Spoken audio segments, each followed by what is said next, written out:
Ассалаумағалейкум қазақ елі. Сіздермен бірге ауылдың жігіті Жәнібек. Бүгінгі видео контент, яғни қайшыны қайрау.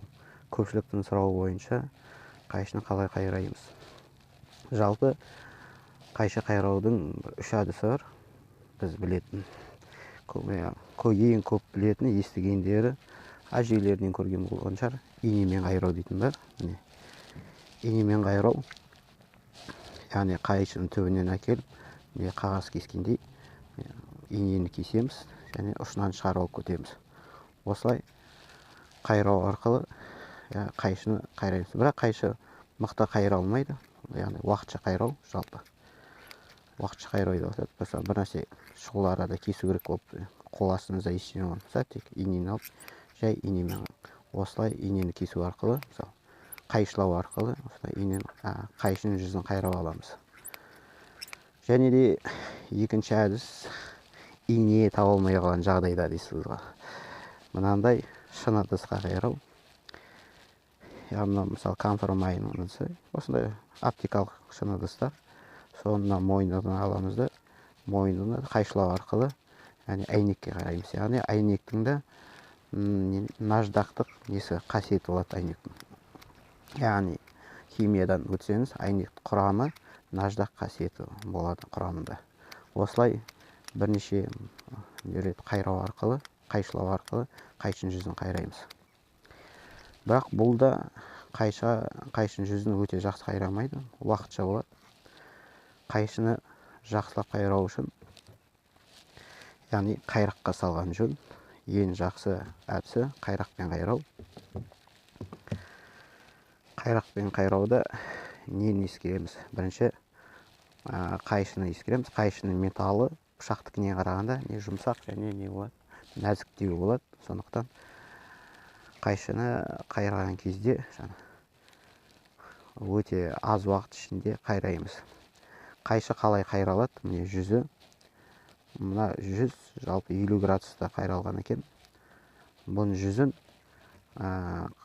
қайраққа жатқызу арқылы кері тартып, яғни жүзіне кері шығару арқылы қайраймыз. Қайрау әдісі өте оңай. Жүзін жатқызамыз, яғни жүзі міне осы жерден басталады, түбінен емес, осы маңынан көріп тұрмыз ғой. Осы маңнан тастаймыз да, 1, 2, 3 дейміз осылай. Яғни 1, 2, 3 қайшыны көп қайрамаймыз. Яғни металдың жұмсақтығына байланысты пышақ сияқты ұзақ қайрауға болмайды. Қайрап, сосын жүзіне қарап отырамыз. Жүзіне жылтырлығынан көрінеді, қай жер қайрылып тұр, қай жер қайралмай тұрғаны. Мына жиегіне жиналған қиыршықтарын сосын суымен жуып жіберсе де болады. Сосын алып екінші жағында қайшыға саламыз. Жалпы қайшы қайрау әдісі өте оңай. Көбісі біле бермейді енді. Өйткені ешкім айналыс көрмесе, немесе үйдегілер үйретпесе, адам қайдан біледі. Кез келген бала, мысалы, тәрбиелегеніңізде үйретсеңіз, қайшы өтпей қалса, үйде қайрақпен осылай қайраймыз деп түсіндіріп айтып кетсеңіз де, мысалы, ол білетін болады. Істесе, үйренеді, түсінетін болады. Ал қазір көпшілік оны білмейді, үйде ешкім үйретпейді ғой. Қайшы қайрау емес, жалпы киімі жыртылса, жыртығын жамап та білмейтін адамдар өте көп. Сондықтан таң қалмаңыздар. YouTube каналға қайшы қайраудың әдісін салып жатқанына. Білмейтін болғасын, мен салып жатырмын. Көпшілік білмейді, сондықтан салып жатырмын. Ішінде комментариялар арасында болады, 5 жасар баланы ісін істеп жатсың деген сияқты. 5 жасар, 10 жасар әңгіме ода емес, әңгіме білмегендіктен. Көр істеген артық болмас, үйреткен де артық болмас. Пайдалы үшін. Содан кейін суға салып шай жүреміз.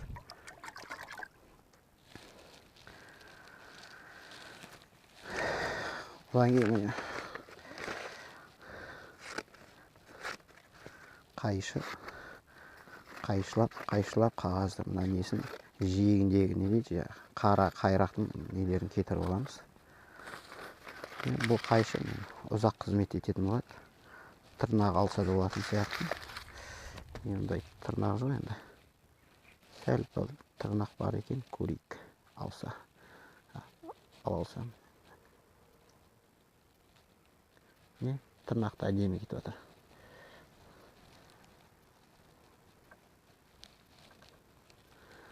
Көргеніңізден тырнақты алып тұр, жақсы қайралудың бір белгісі.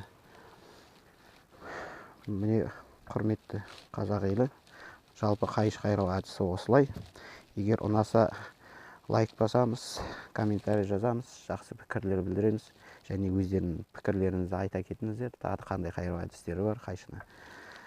Каналыма жазыламыз, және арнамен бөлісеміз. Келесі кездескенше сау саламатта болайық.